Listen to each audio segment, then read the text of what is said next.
Welcome to Khanversations. I'm Muqtedar Khan, your host, and today I'm introducing you to a new type of programming called Khanclave, where I bring in speakers and experts from as many parts of the world as I possibly can to give you a global and diverse perspective on the issues. So today we're going to talk about the impact of the war on Iran, the US-Israeli war with Iran, on various regions. So we have with us a plethora of experts, very distinguished scholars. We have with us Rafael Marchetti. He is a distinguished professor in one of the most elite universities, Luis University in Rome. He's a very prominent scholar in international relations. For those of you who watch Khanversations regularly, you know that I was doing a lot of shows from Italy the last few days. That was because I was Rafael's guest. He was hosting a conference at his university on global international relations. A very important book is about to come out from there. Then we have with us Winglok Hung, who's joined us from Hong Kong. He's a young, aspiring scholar, very distinguished. The university that he teaches in Hong Kong is one of the best universities in Asia, and he is an expert on IPE and foreign relations, and he will share with us, hopefully, the Chinese perspective on this issue. And then I have Saira Kazmi from Karachi, in Pakistan, Islamabad. She's an expert on geopolitics and international relations, and she will be bringing to us the Pakistani perspective. Pakistan has become quite central to this, at least the negotiations that are going on. And we hear that Donald Trump has just announced that there will be another round of face-to-face dialogue in Islamabad in a couple of days. Then we have my old friend Saeed Sadek, who has been on the show before. In fact, all these speakers have been on Khanversations in the past. Saeed is a very good friend. He's from Cairo. He's a political sociologist, teaches at American University in Cairo, and he's just arrived in Cairo, and so I'm absolutely grateful to him. For those of you who are thinking that I have probably forgotten to include India, I just wanted to let you know that our speaker from India is unwell at the moment, and so she has decided not to join the program because she's unwell, so we wish her all the best. So I'm going to start right away with Rafael Marchetti, and then we will go to Winglok Hung, Saira Kazmi, and then Saeed Sadek. So my first question really is, this war has become a global war, even though it is just US and Israel attacking Iran and Iran responding by attacking these countries' assets and the region. So it became a regional war, but its impact seems to be global.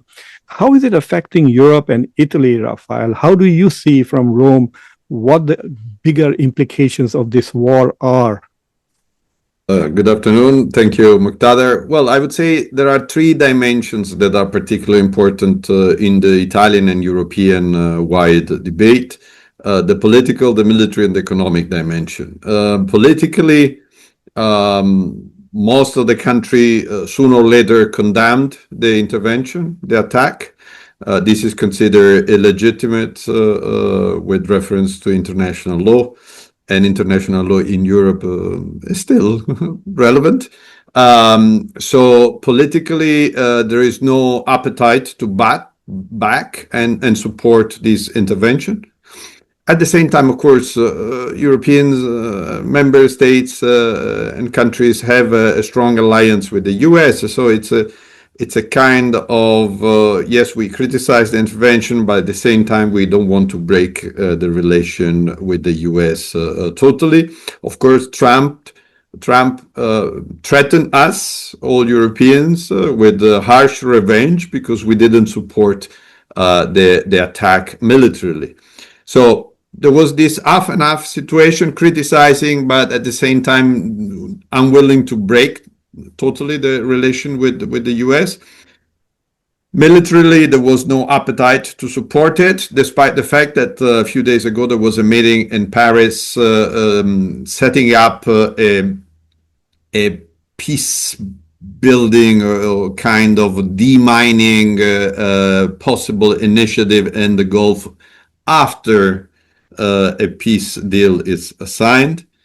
And then the other dimension is the economic dimension. Europe is affected as much as other regions severely because of oil, gas, but also fertilizers and other important elements. This is already affecting the prices in Europe. It's cutting already some, for instance, some flights. And really the prospect for the next coming weeks and months is dark. So there is a very significant worry about the economic implications of this attack. Raphael, one thing that I was trying to understand with the European position, while I understand that this is not their war, they don't want to go to war with the United States, but they also don't want to break away from the United States. The relations are too strong and too deep and too overlapping on many issues. It's not just about security and NATO.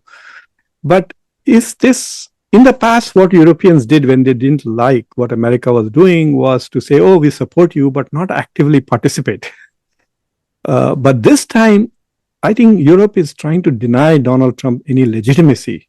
Is that, do you agree with me by saying that they have denied Donald Trump a legitimacy which he could not get from the UN Security Council, but could have got from support from Europe? Yes, this is the case. Europe is not providing any legitimacy. Bear in mind, for instance, in the case of Venezuela, for some strange reason, some government, including the Italian government, somehow said, okay, maybe this is a legitimate intervention, but not in the case of Iran. So there is no appetite at all to provide a political legitimacy to this intervention. Funny enough, or interesting enough, the whole discussion is about the US. Very little discussion about Israel, which is in itself an interesting aspect. Of course, there was a lot of discussion for the war in Gaza and to some extent in Lebanon, but it seems as if the only one attacking Iran now is the US. The whole discussion is about Trump and the US.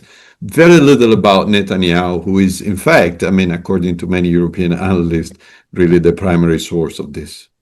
Is it because they are also trying to protect Israel's image in Europe by blaming? No, I don't think so. It has to do with the fact that, of course, US is the prominent counterpart. For us, Israel is way less important. Yes, of course, there are Jewish communities in Italy and in Europe that are supporting this. But on the overall, the issue is how to deal with this American problem. I want to come to Winglok Hung. He's a good friend of mine. For those of you who remember, I went on a tour of China and South Korea, and I was basically Winglok held my hand through the entire trip. I could not have navigated China without Winglok. So welcome to Khanversations, Winglok. And I want to know how people, how China is looking at this. You know, there was a lot of expectations that China is now a rising power. I think if Soviet Union was around, then perhaps even Trump would not have attempted this war. But China, a more powerful country than what Soviet Union ever was, still is not, China's view is not deterring America from doing whatever it wants to do, whenever it wants to do, wherever it wants to do. So what's the perspective? How are the Chinese looking at this? And, you know, especially after the blockade. So the blockade has two targets, Iran and China, because it's preventing Iranian oil from coming to China, which is about 15%, 13% of Chinese oil. Yeah. Well, Professor Khan, first of all, thank you very much for the invitation. Well, I think after the war has started, most Chinese scholars here, I think, focus more on talking about that is actually talk about the potential collapse of the US-built international order, particularly in the Middle East as well. And also follow up, of course, talking about the declining power of the US, not even just in the Middle East, but also talking about the global hegemony. You know, that is a main focus point. Particularly, you know, that is you can also see when the war first started, maybe a few will question whether there will be a regime change. But after that, you can also see the resilience from the Iran, so that, we're also talking about, that is, I think most Chinese scholars here, that is, Iran perhaps already discovered a way that they can even fight against, the US. And also they started to analyze the military strength of the US. And finally, find that perhaps also talk about the asymmetric way of war, particularly talk about not just the traditional security dimension, but also, for example, nowadays using drones to target public facilities, or even talk about luxury hotels as well. So I think this is, first of all, very important. And then perhaps a few we're also talking about, even Chinese scholar, maybe you can also let me know more. That is, the US seems to us that is making a serious mistakes. That is, that is even losing its soft power, and also that is even talk about the perhaps that is the regional supremacy, that is in the Middle East as well. So so far, I think I'm not particularly sure in the US, but at least in Hong Kong, or even I read several reports, maybe some even go to quite extreme, already saying that US is losing the war, now as well. So they will also talk about even the global order looks like after, perhaps, if the war in Iran will end this month or even next month as well. And of course, you talk about the blockade, but you can also understand that I think probably that is in the past few years, China has already speed up the process of so-called finding out new energy, or even talk about the digital transformation as well. So that is, I believe nowadays, China is also analyzing, the economic loss as well. But I believe that is they are quite proud of their sales using, for example, electric cars, or even some other alternatives as well. So while, others just like Europe, or even, Japan, or even other countries as well, actually the cost is getting higher, particularly talk about the global market as well. So far, I believe China is quite confident. Of course, all will suffer, no one will be the so-called, I think that is, would like to see the war continue. But so far, I think that would say that is, China has been analyzing the war, and I believe, China's believe that it also has several comparative advantages, compared with other great powers, particularly, and talk about the so-called as a rising power. Perhaps, well, the next we'll talk about whether China will also replace the US to be the so-called number one in the world, because you are also losing the alliance, and also, well, suffer a lot, from this war as well. I think that would be, as far as I know, I'm not pretty sure that would be the dominant view of a Chinese scholar, but at least some believe that will happen very soon. So basically, they are looking at this war as an instrument that can reduce the power differential between the US and China. So as you know, that I've been doing like nearly 2 shows a day in 2 different languages on this war. So some Chinese scholars, very prominent scholars in China, sent me a critique of what I was doing. And they said that I was missing the most important point of this war. And they said this war is not about Iran. This is not about Israel. This war is about China and cutting off China's access to cheap energy. And so they see it in conjunction with what happened in Venezuela. So I went and looked, and I actually did a show on this, and I discovered that about 3% of Chinese oil was coming from Venezuela at $20 discount. So instead of paying 65, which was the price before the war, they were just paying about 40, and about 13-14% was coming from Iran, and they were getting $5 to $10 discount from Iran.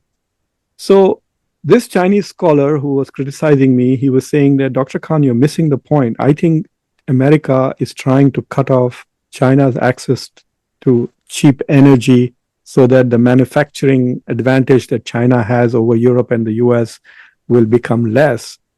But I think if the price of oil goes up, it will affect Europe also. It will affect manufacturing everywhere. So the advantage that China has in manufacturing will remain. So is that something you find credible, a critique? Well, that is all I said because I believe that that is even all will suffer, from talk about economic loss as well. And that is, and talk about relatively advantages, because this is so-called the global market as well.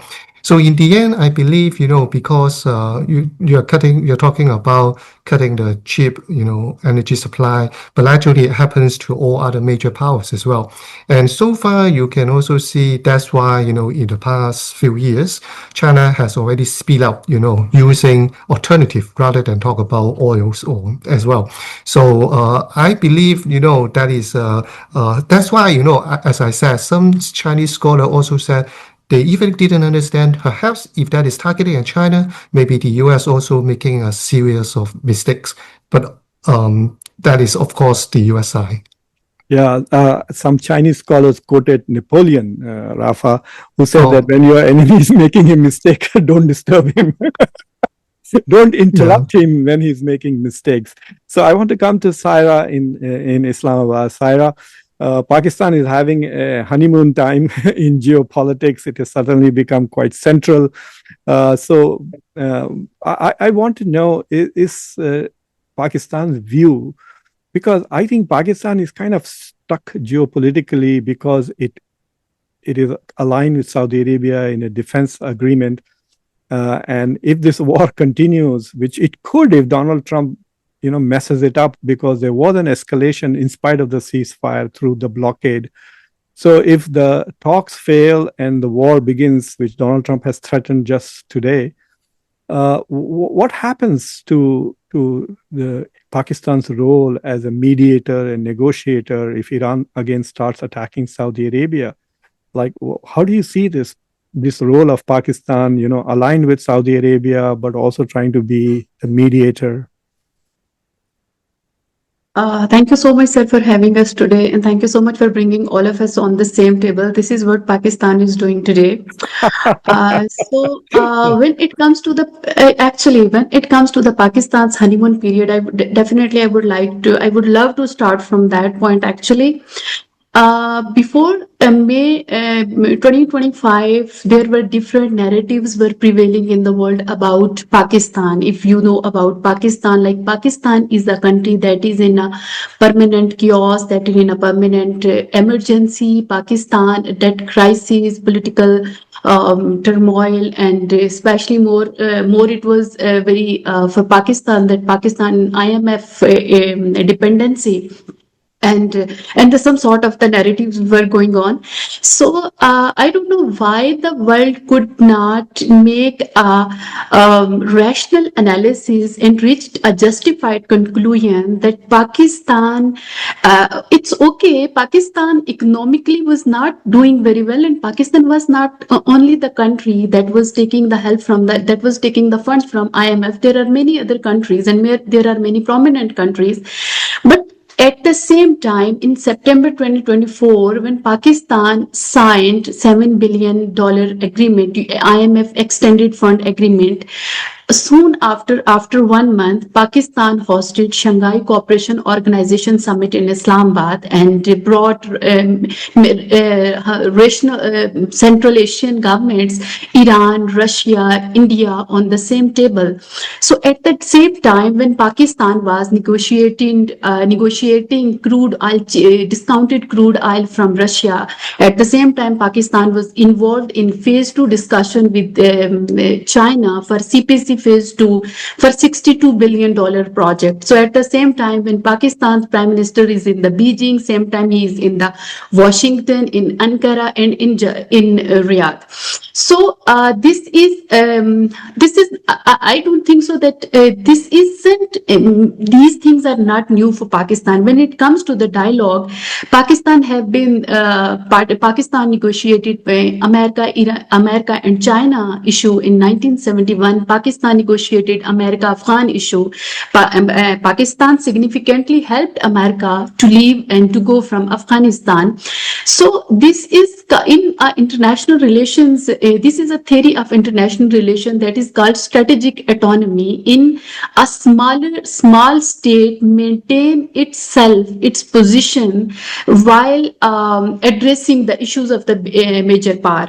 So when it comes to the negotiation, and you are asking that what Pakistan will do if the negotiations are not going well. Look, Pakistan's in playing the role of a mediator. Pakistan can facilitate them. Pakistan is facilitating their meetings, and Pakistan has helped them a lot. Pakistan isn't helped them a lot. Two countries actually, Pakistan saved this world from the third war. Pakistan as limits. Pakistan as the limits as the all the mediators have. Pakistan can suggest them. Pakistan can, as the mediator, can offer. But if again the second part of your question, so if negotiation got failed, what Pakistan will do after? So we understand that this was not easy for Pakistan being a mediator while maintaining the balanced relation. But we have seen throughout the history of Pakistan has a very significant history of maintaining the balancing relation with China and America at the same time, and with Iran and Saudi Arabia at the same time. And Pakistan has mediated Iran and Saudi relation in previous time as well. So I think Pakistan is playing very good role. Pakistan is doing what this was the responsibility and this was the job of the United Nations to bring peace to the world. This was actually the job of the United Nations Security Council, what Pakistan is doing. Pakistan is playing well, and I hope Pakistan has its card when it comes. If dialogues are not succeeding, what Pakistan will do. So, I mean, clearly this is Pakistan is probably the only country which is benefiting from this war to some extent, other than Israel, whose relative power over the region is increasing significantly. Regardless of how this war ends, Israel will be the most powerful country unchallenged in the Middle East once the ceasefire is done. The only country which was willing to challenge Israeli domination in the region has been really battered in a major way. So in that sense, one thing that I do want to understand is, if you remember, during the Biden administration, Pakistan was really off the map. I mean, Biden just did not pay any attention to Pakistan at all. And there was this frustration, I think, in Islamabad about how Biden was ignoring Pakistan. So is it advantageous for Pakistan to basically tie its wagon to Donald Trump? So Pakistan's good fortune is directly related to Donald Trump becoming the president and reversing many aspects of it. And he won't be president in 2 more years. So is Pakistan concerned that, or do you think that Pakistan has gained enough from its role right now that it enjoys a high, shall we say, a more enhanced status in international sphere, which will be useful even beyond Trump?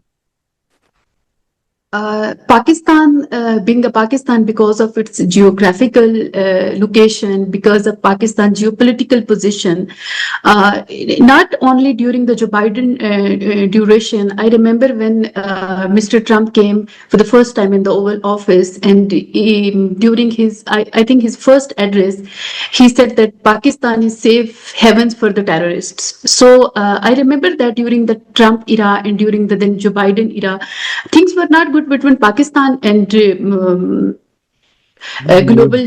Chaudhary and superpower. But as far as that the Pakistan has gained much during this time, Pakistan, as I already said, that Pakistan is doing much more since a long time. It is long history of Pakistan's efforts to bring peace. When Pakistan was working against the terrorism, Pakistan has joined the war against terrorism. Pakistan working for peace. So Pakistan Pakistan was not acknowledged rightly. So this is the time that Pakistan has got its position in the world. You can say prayed are answered. Yeah, I wonder whether if it doesn't translate into economic benefits, but it has already translated. Saudi Arabia has paid off, I think, the UAE part of the Yes, loan. Saudi And Arabia has paid off. Like now, we are listening that Qatar is going to join us in different. yeah, I think we are going to have different economic incentive as well. But geopolitically, Pakistan has gained a lot, and this is the fruit of the 79-year struggle Pakistan struggled. Saeed, you're still driving, so let's do this. And you are muted right now, so unmute yourself. So Saeed Sadek has just arrived in Cairo. I'm so grateful for him for agreeing to do this. Saeed, everything that Saira was saying about Pakistan, Egypt used to enjoy that position as the main interlocutor of the United States, especially when dealing with crisis in the Middle East. Now Egypt is taking a back seat. In some ways, it might even be to Egypt's advantage because perhaps it doesn't want to look too closely tied to Israel at this moment. So, how do you see this entire war? I mean, everyone says that the Middle East is never going to be the same again.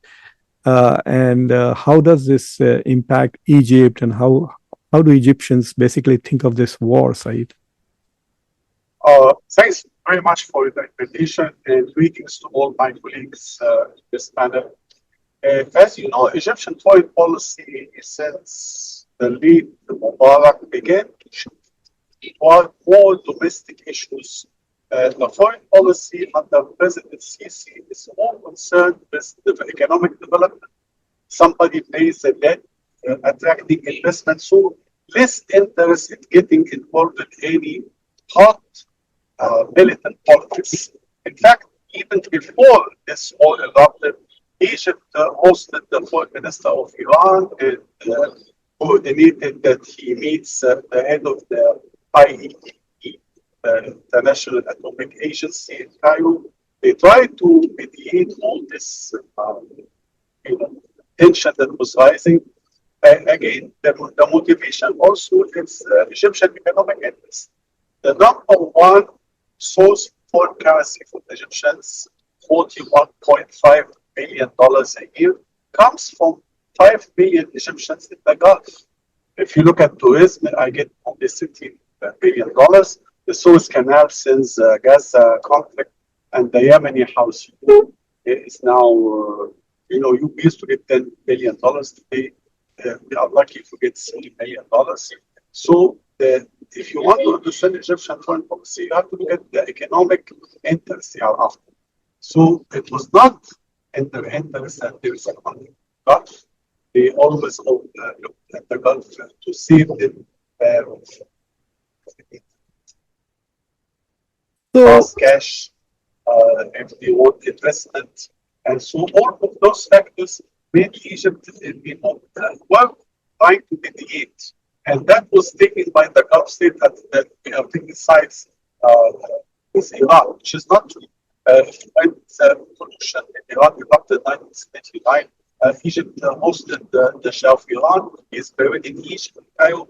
Egypt also had many troops in Iraq fighting the Iranian army. And so, even if there was a street in Tehran named after the killer of Anwar Sadat, now when they changed the name, there was a lot of improvement in Egyptian-Iranian relations, not to replace the Gulf, but to try to mediate. But it didn't work, but at least there was a lot of messages coming from Iran toward Egypt, and Egypt would forward them to America. Today, we have the Egyptian foreign minister is in the States, meeting the foreign secretary, Marco Rubio, also trying to mediate and push for a ceasefire, because the area is not going to be happy if this war continues. Take into consideration that the history of this area had always seen foreign intervention changing it. And so when Prime Minister Netanyahu began to talk about a new Middle East, that was alarming. Now America is using Israel are trying to change the area and reshaping. I think the aim is to make the whole Middle East an American zone of influence, control the oil like our Chinese colleague mentioned. If you remember, China, the policy that also requires controlling the oil. And this is also very important to make sure that China is contained and at the same time give Israel the main hegemonic power in the area. And of course, that is not what Egypt would like, and also other regional countries like that's why you have the so-called rising Islamic Sunni alliance, Pakistan, Turkey, Saudi Arabia, Qatar, and Egypt. Because they do not accept that Israel becomes the main hegemon in the area. So this is the situation. And they tried, of course, to make sure that the misunderstanding that Egypt is siding with Iran, Egypt is not siding with Iran. Some public opinion, most of the public opinion, not only Egypt, but in the whole area, support Iran when it attacks Israel, but not when it attacks Gulf states. And so this is also, you take it into consideration to understand this kind of misunderstanding. In fact, you have some, the regimes in the Gulf and the people in the Gulf look at So, Said, Iran can you as hear? the main enemy because they feel it. But most of the Arab countries, they look at Israel as the main enemy. Yeah, go ahead. So, the point, it is quite obvious that without shooting a single missile at Egypt, Iran has hurt Egypt financially in terms of remittances, in terms of revenues from the Suez Canal. And also, it is quite possible that many people in the Gulf could lose their jobs because of how the economies have been damaged, especially in Qatar, Bahrain, Kuwait, and they might have to go back. So there is clearly a lot of damage to Egypt as a result of this US-Israeli war. So my question to you is, the way I see the Abraham Accords is that the Arabs have a preference for Israeli hegemony rather than an Iranian hegemony. And they are in this position where they have to say, okay, do we live under the hegemony of Iran or do we live under the hegemony of Israel? And the whole idea of the Abrahamic Accords is, okay, we prefer Israelis over Iran. Is that how you see it, or am I missing something?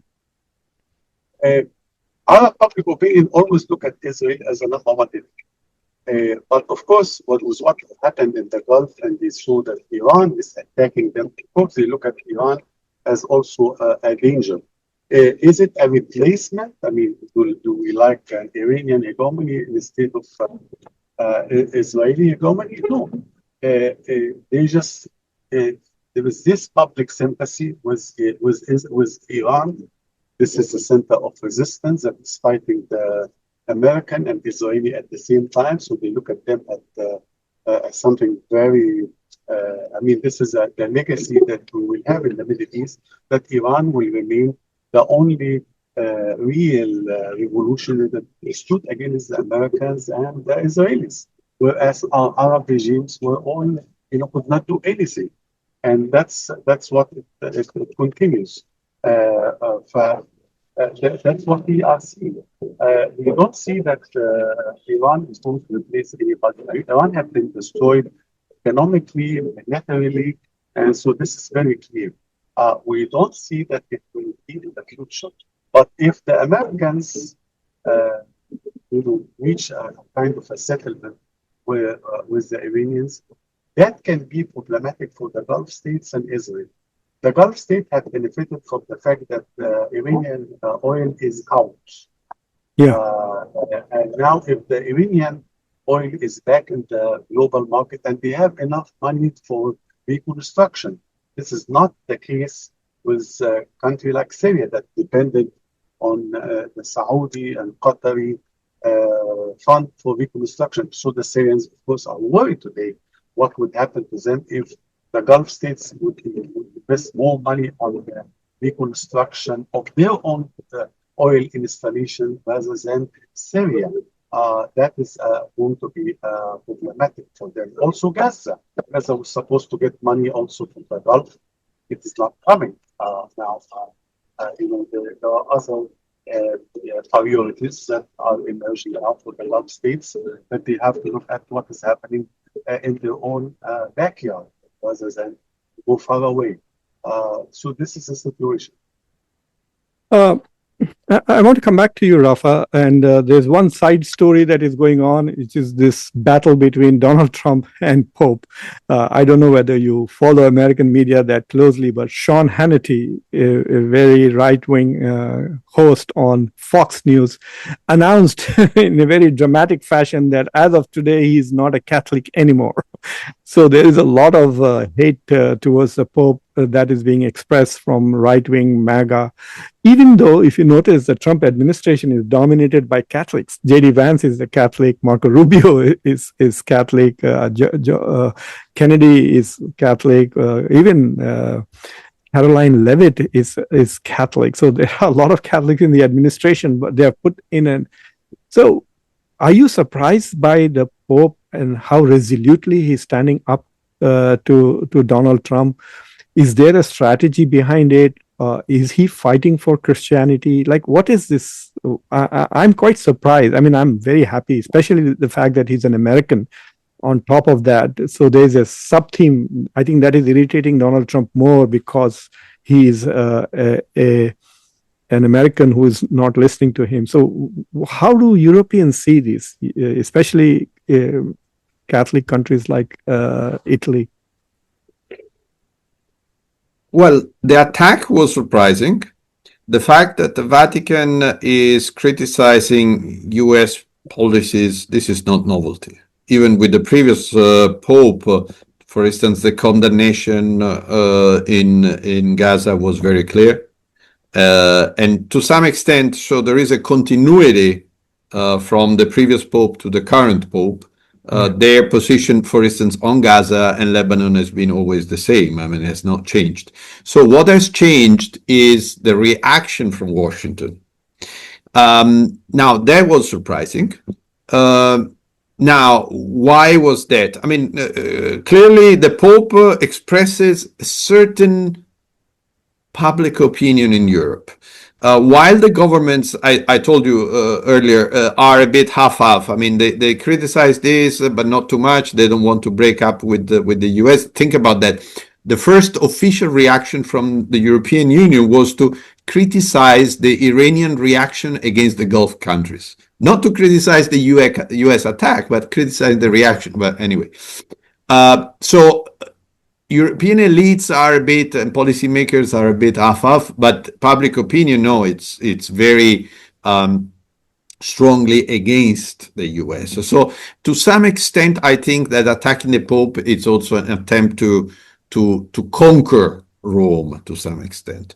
Like, i.e., I attack you, I threaten you, I tell you you have been elected thanks to me, and you know that your finance depends heavily from the money coming from the US. So be careful for the future. Try to align yourself with me, otherwise you are going to pay the consequence. So it's a future-oriented attack, I think. That's the impression. Future, because of course Trump knows that if he somehow is able to win the Vatican, then significant portion of public opinion in Europe will be won as well. Now, is this going to happen? I don't think so. I mean, this is really, I mean, the reaction, in fact, was even a government that is super aligned, like the Italian government, even Meloni reacted to that and said, no, between Trump and the Pope, I'm staying with the Pope, which was, and of course, Trump reacted and then say, okay, you are unacceptable, you will be punished. So, I mean, it's, I think commentators also look at the competition, yes, in the North American religious market. On the one hand, true, Catholic vote was important for the Trump election. On the other hand, a long-term race, yes, there is a competition, of course, between Catholic and Episcopalian and different Protestant parts of the Christian world in the US. And so, to some extent, maybe from a Trumpian perspective, it is also trying to go deeper on this cleavage. But the feeling is that for the moment, at least, this was a failure. I mean, all the leaders and the Vatican stood up very firmly. So for the short term, it's counterproductive, self-defeating. Medium long term, okay, maybe that's a different story. Maybe that was the plan to attack now to get benefits tomorrow. We will see. To me, it appears that is the Pope worried that there is a sort of demeaning of Christianity in the way the Trump administration is using Christianity. You know, we had this very funny moment where Secretary of War Pete Hegseth quoted the Bible, and it was not actually from the Bible. The verse was from a movie, Pulp Fiction, and it shows that these people are trying to use religion in spite of their ignorance. So do you think there is some dimension that I want to save Christianity from Donald Trump? You think that could be let's say there is a kind of, there is a spiritual and theological dimension, but there is also a political and financial dimension. I told you, I mean, the American Catholic Church is an important financial component of the global Catholic Church. But the feeling is that the American Catholic Church, a number of important prominent bishops, aligned with the Pope against Trump. So the feeling from Rome was that if Trump is not able to gain and regain somehow the support from the Pope in the future, this will also have an impact on the midterm elections. So again, a very risky business from Trump administration on this. I mean, if it is true that the Catholics proved important for his election, now attacking an important constituency a few months before the election, it's not a very smart move.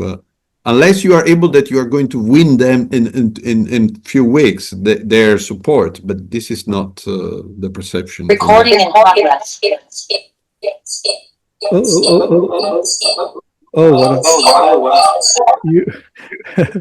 Thank you, Saeed. All right. And maybe the other point I wanted to suggest was we were talking about winners. In Europe, there is also a certain perception that Russia is not sort of performing badly in this war. Yeah. It has less pressure on Ukraine.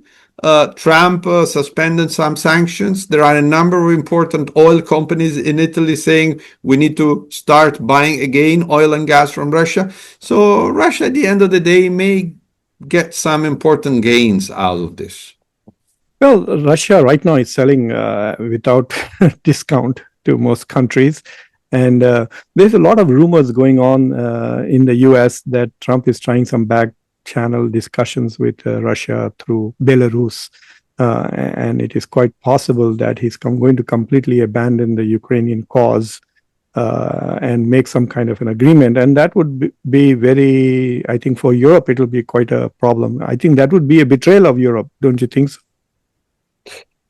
Yes, I mean, the feeling here in Europe is that there was an interesting poll by Politico yesterday, and it showed that the majority of the interviewed prefer to be under China than under this US Trump-led government, which was very striking. I mean, just a poll, but the overall idea in Europe, at least in a significant part of the European constituency, is that we need to wake up and to push much more on European strategic autonomy, because the transatlantic alliance is highly unreliable. Some, as you know, are also thinking about that this is the end of the West. So there is a clear perception that the reliability of the US is at its minimum, and so Europe needs to set up an emergency plan leading to an increase in its autonomy. It will be a long path, maybe 15, 20 years, but this is growingly clear to Europeans. Pinglock, there is a lot of chatter as to who is winning and who is losing this war. You know, it is quite possible that Iran may come out with a lot of control on the Strait of Hormuz. So it would appear as if Iran has gained something significantly, even though it's suffering much damage. But from the Chinese perspective, I think these two wars must be like a boon to China, right? With the entire West focused first on Ukraine since 2022, and then now focused on Gaza, and then focused on Iran. So all of this is taking the Americans, shall we say, they're dropping the ball, so to speak, on China, right? Not focusing on the geopolitical and economic challenge that China is posing. And now, for example, there was an interesting article yesterday in the South China, what's it called? Morning Post, right? South China Morning Post. Yeah. So they had an article as to how Quad hasn't met, right? In the Quad summit, India was the president this whole year. There was no Quad summit with the heads, and maybe Rubio might go in May to India. But that shows that China has kind of escaped the kind of attention that the Western elite want to put, the pressure that they want to put on China to contain its economic and geopolitical growth. Do you see that this is a great opportunity for China to continue to grow faster and faster while the US remains quagmired in these European and Middle Eastern wars? Well, yes, as I said, even some scholar analyzing that is talking about the war in the Middle East also pose a challenge to talk about even the potential collapse of the U.S. construct order, particularly after the Second World War as well. Because, for example, even you talk about the war in Middle East now, and of course, not just talk about the war between Iran, Israel, and also the U.S., but even all other, countries in the Middle East also suffer. And you can also understand that is even now, that is so-called some U.S. alliance countries in the Middle East, they becomes the target, from Iran as well. So some will even think about, what will be the cost if that is talk about the potential alliance with the U.S., for example, in Asia as well. Because, for example, talk about Asia, economically, you see almost all Asian countries also depends on China, and even Japan or many other South Asia countries as well. But talk about the security dimension, some will even choose to the US, talk about the security dimension. But after the war in the Middle East, maybe they will reconsider their current relationship with the US as well. Because, you can say they will, at least that may not be so possible, to talk about the fully guarantee from the US side if you might have a chance to be dragged into war as well. So I see this time, if we talk about some potential winner, maybe also China will gain some benefits, from this war. If we talk about that is whether talking about the growing influence, not just talk about, in some other region, but also, for example, in Asia as well. So I think that is more likely to happen. And second, of course, you talk about the soft power as well, because I believe that most China's scholars also will analyze in the same way that is actually China, the US is now losing the soft power as well, because you talk about for a long time, particularly after the Second World War, you would like to construct the so-called international law and also try to maintain, the so-called long-term peace and security as well. And now, not just talk about the war in the Middle East, but even earlier talk about, the capture of a leader in Venezuela as well. So I think, but that is talk about next what Chinese leader will do, because first of all, I don't know whether you also observe that is even after the war, that is also the first two-session meeting in China. Actually, Wang Yi, the Chinese foreign minister, first visit Vietnam, and that is the first country, after China finished the two-session meeting. And that was significant in a way because also I would say that China would also like to send a signal, to see, for example, China would like to secure stability, particularly related to South China Sea as well. And next, you will also see just recently, Taiwanese leader, Chiang Kai-shek, Kuomintang leader. Also with Beijing, I believe that is stability is one of the signals that would like to send out to the world. And I believe, that is even quite attractive, to most other countries in the world. Particularly, we'll also see, as I said, mentioned earlier, most suffer, from the war as well.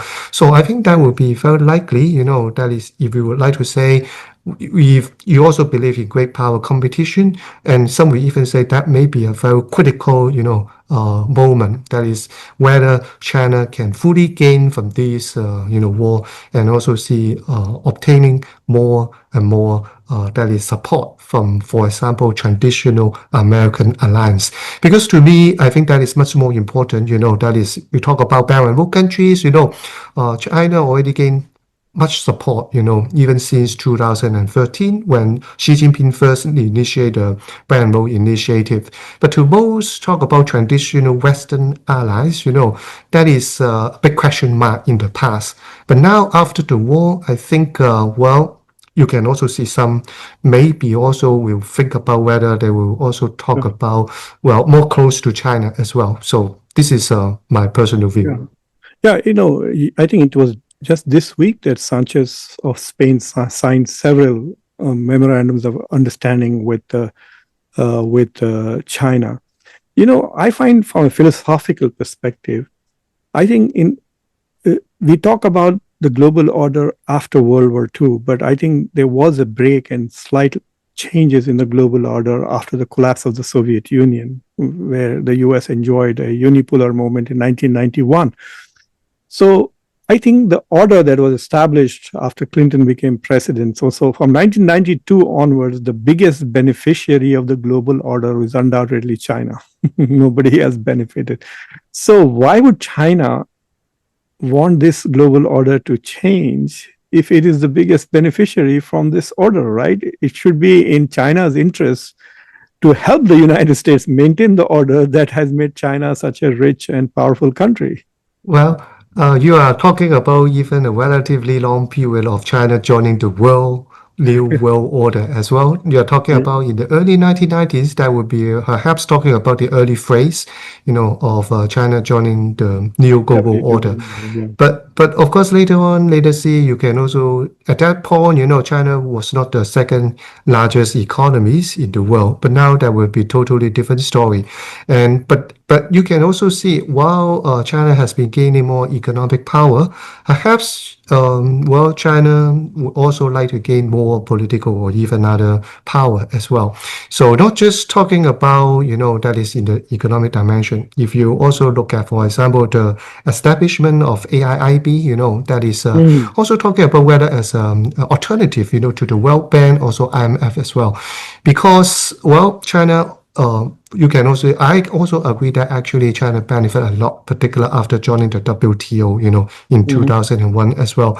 But now the world has changed a lot, compared with 1990s or even early 21st century as well. So when China see, if that is so-called the opportunities for them, probably they will also talking about the rise of the global south and also other regions as well. And that may be even, better. I think that is for China, not just talking about thinking about their position, global position as well. And would like to see how even our world will look like after 10 or even 20 years. Because you can also see the past 5 years, not just talk about the war in Ukraine. Actually, we have so many conflicts as well. If you believe that also, not just talk about great power competition, but also we tend to becomes a multipolar world, and some scholar also analyze that as not as stable as unipolar world. So if China would like to see unipolar, may be more attractive to other powers in the world, other countries in the world, and perhaps you can also see it is also trying to construct a new order, and that's why I would say the war in the Middle East is a very critical moment. But let's see, because this is talking about the transition moment, and I believe not just talk about the world from China, but that is actually collective action, particular from other countries as well. Sarah, I want to turn to South Asia and ask you a very simple question, really. Do you think that this growing prominence of Pakistan and also the position that India has taken Just 3 days before the war, Prime Minister Modi was in Israel saying that I say with full conviction that India stands with Israel. And is there going to be some repercussions for India in the Gulf? Because India not only did say that it stands with Israel, but India has yet to condemn either Israel or the US for this war. I mean, listening to Rafa, it's very clear that the Europeans see this as an illegal war, and most people, even Americans, see this as an illegal war. The only people who have not said anything is the Indian government on this illegality.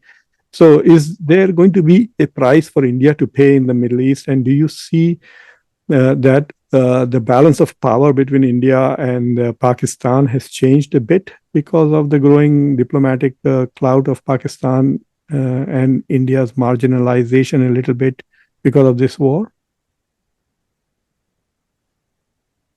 You're muted, Sarah. Sarah, can you unmute yourself? Yeah. Thank you. Thank you. Before this war was started, Indian Prime Minister paid the visit to the Israel, and as you mentioned, that he said that Israel is the, I think, is the brother of the India or something. He made some nearest relation with Israel. Well, he said that India is motherland India and is Israel is fatherland. Motherland. India is motherland, Israel the fatherland, and soon after the Israel attacked Iran, and that was worst humanitarian crisis we have seen. The world have seen the first humanitarian crisis in Iran. When you see is as the perspective of international human right law, international humanitarian law, and the rights of the children and rights of the women, every perspective explains worst humanitarian crisis in Iran. So at that time, India was quiet, and India even didn't condemn what was going on in Iran. And on the other hand, when Iran attacked, Indian parliamentarians were condemning Iran's attack on the Israel when Iran was defending its soil. So it was admitted by the many Indian parliamentarians, many Indian foreign relation experts like Shashi Tharoor, that India is not doing well, and indeed this was India's worst foreign policy era during Modi. Their foreign policy is declining day by day, but during Iran-Israel war, the stance they have taken, they are going to face major setback. We have seen yesterday that their oil tankers were stuck at the Strait of Hormuz, and Iran didn't allow them to pass through the Strait of Hormuz. So this is they are going to face at the same time that they are having they were involved in Chabahar. They were using the Chabahar port, and they wanted to use Chabahar port, and they were discussing some project for further using the Chabahar port. But we will see the relation, Indian and Iran relations. We are not going to see the post-war relations are the same as those were in the past. So there in international relations, there are no one is permanent enemy, no one is permanent friend. If there is anything permanent, that is in trust.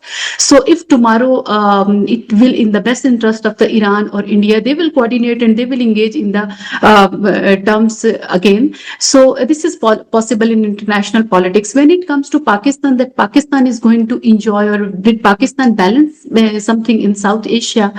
Pakistan, as I discussed right now, that Pakistan was perceived wrongly in the world. Pakistan wasn't as weak as it was perceived or as it was portrayed by the India to the world. It was portrayed as a weakened state to the world. Pakistan at the same time, if we talk about right now, if we talk about even last year Iran-Israel war, Pakistan was engaged, Pakistan was playing the mediator role. And if right right now, if we talk about the current situation, Pakistan's Prime Minister, Pakistan as a country tried its best to resolve this issue between Iran and America, and this isn't a small job. Right now, we were just discussing. You were getting the point from the Chinese representative. He was talking about the multipolarity. So, if multipolarity were in a world of the multipolar, so Pakistan has realized that the world order is going to change, and Pakistan has understood something fundamental that is fracturing world order. And Pakistan is not.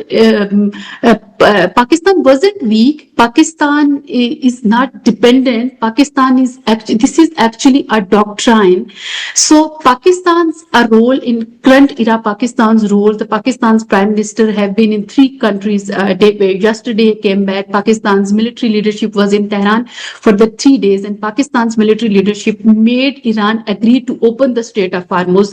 That Strait of Hormuz, which is blocked for the superpower, that is blocked for the, even we are talking about India, that is blocked for the Indian oil tankers cannot pass through. So this was made by the Pakistan to open the Strait of Hormuz. That is another question why it got closed again. So Pakistan Pakistan wasn't perceived well by the world, but this was the time that Pakistan star is rising. The world is knowing what this is actual Pakistan. So what I am saying is, seeing the post-Iran war era, I am seeing Pakistan much more geopolitically strong country. If now we are talking about the world is no more unipolar world. World is actually multipolarity.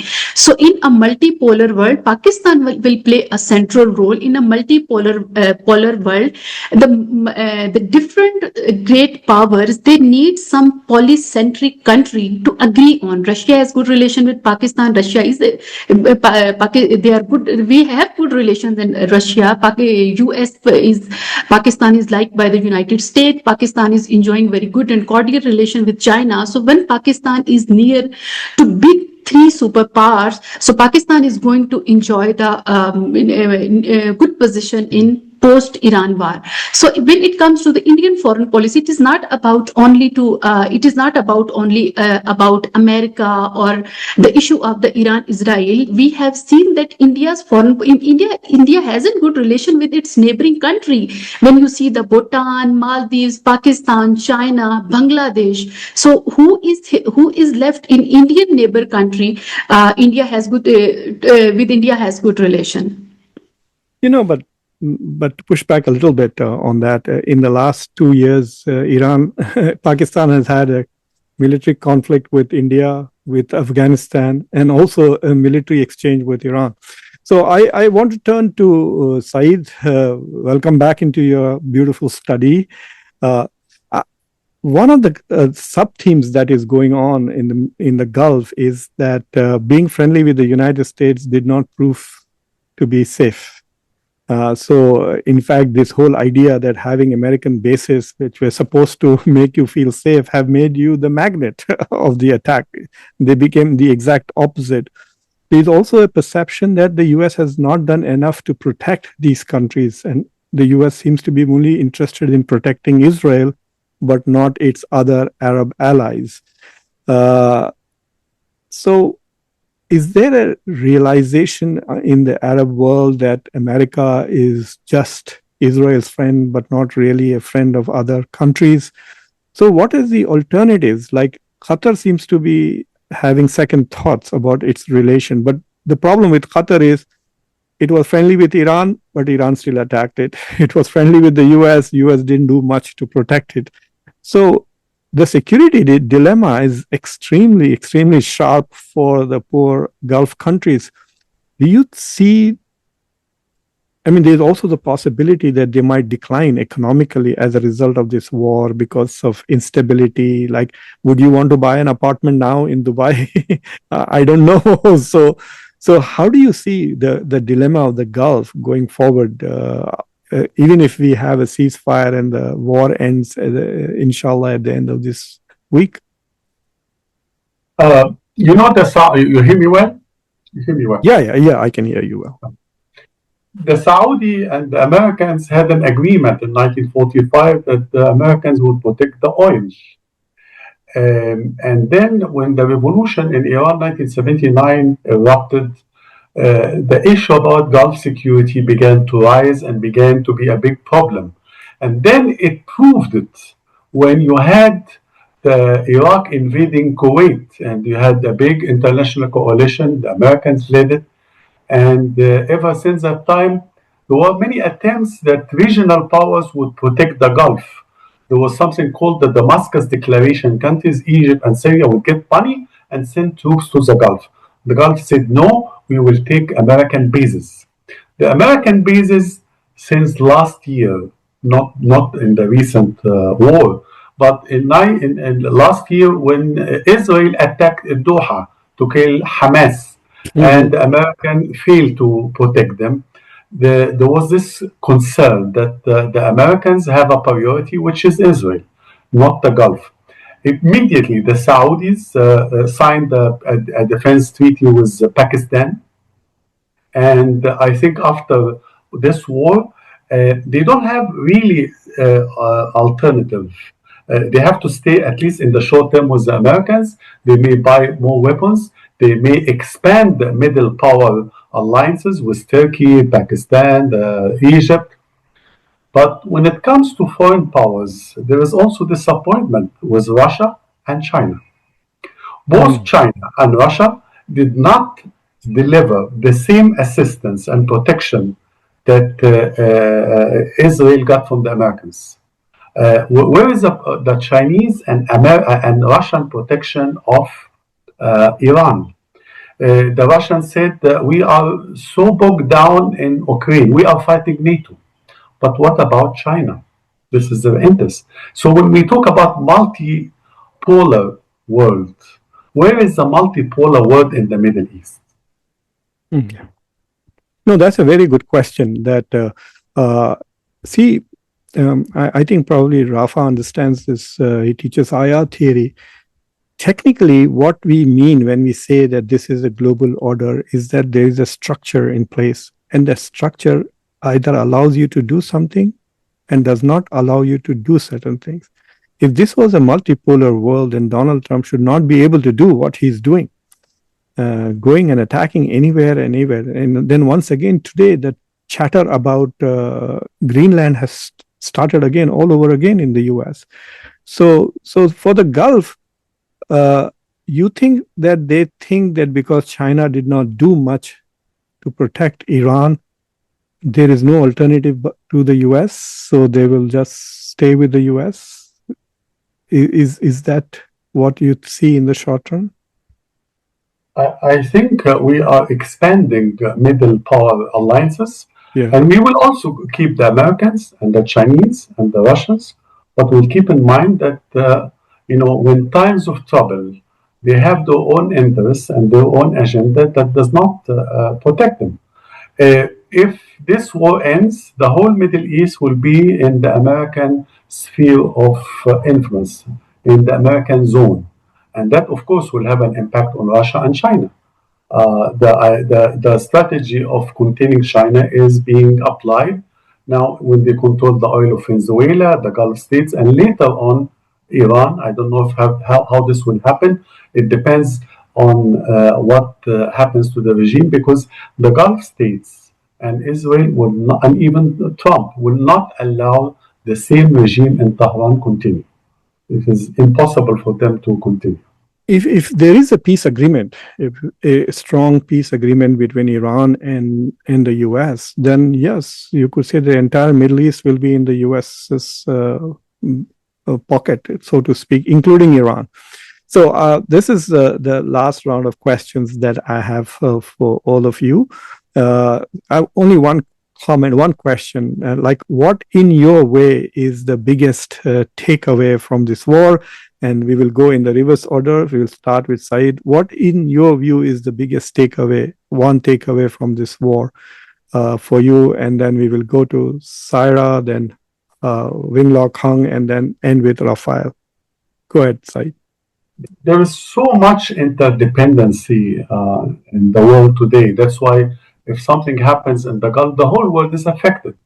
And the fact that many developing countries like India, Pakistan, and Egypt depend on workers' remittances, they have to reconsider the economic priorities, and we have to reconsider policies. They cannot live all the time on a few million people who work outside to support back home. And if something happens, then your economy is at a crossroad.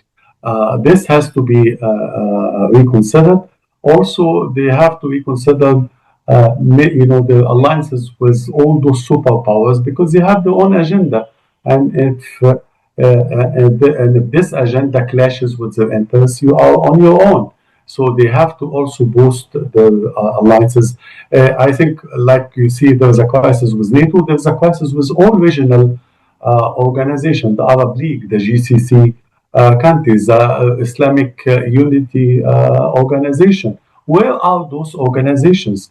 Are they the only one? Even the United Nations Secretary General said that at this time that we are all suffering. All international organizations are suffering, cannot impose law and order or international law because of all this competition and all those multipolar powers competing and destroying Soviet and pure power, the system.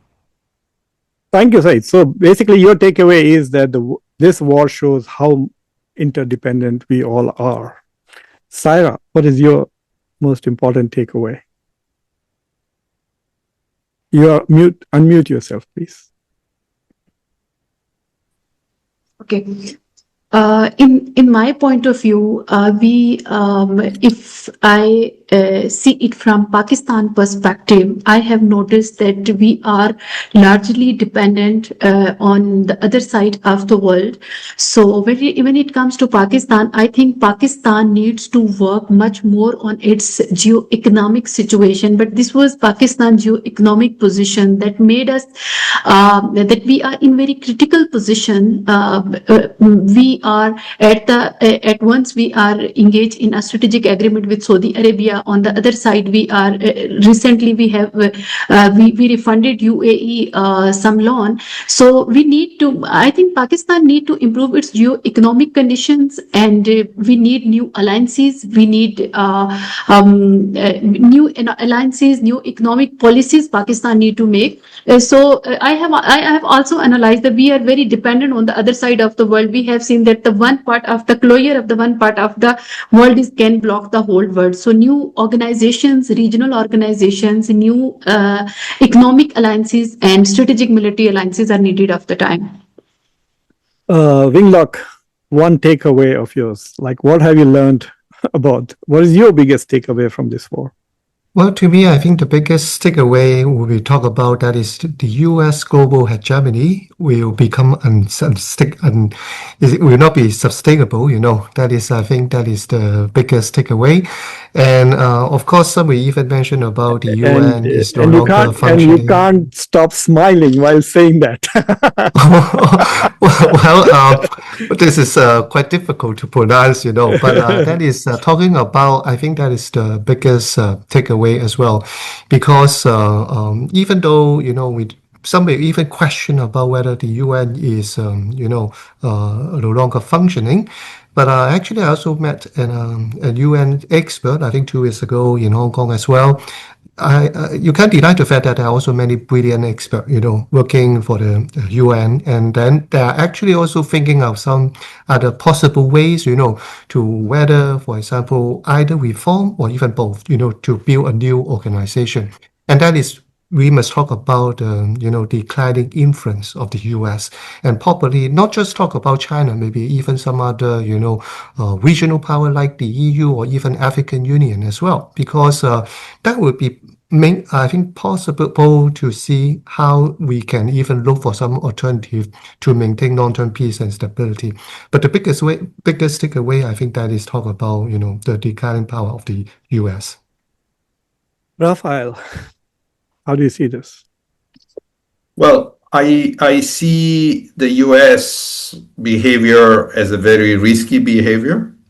I interpret this as an effect of the decline of the US and an attempt, as Trump said it clearly, to revert this decline. I'm not sure the US will be able to achieve this. As I said, it's a very risky thing. I mean, it's maybe easy too early to assess it. But one thing is clear to me, at least for the Middle East, that this war gave a chance to Iran to project a certain power in the Gulf, to bomb and destroy significant infrastructures in all the neighboring countries, somehow proving that Iran can keep them under pressure.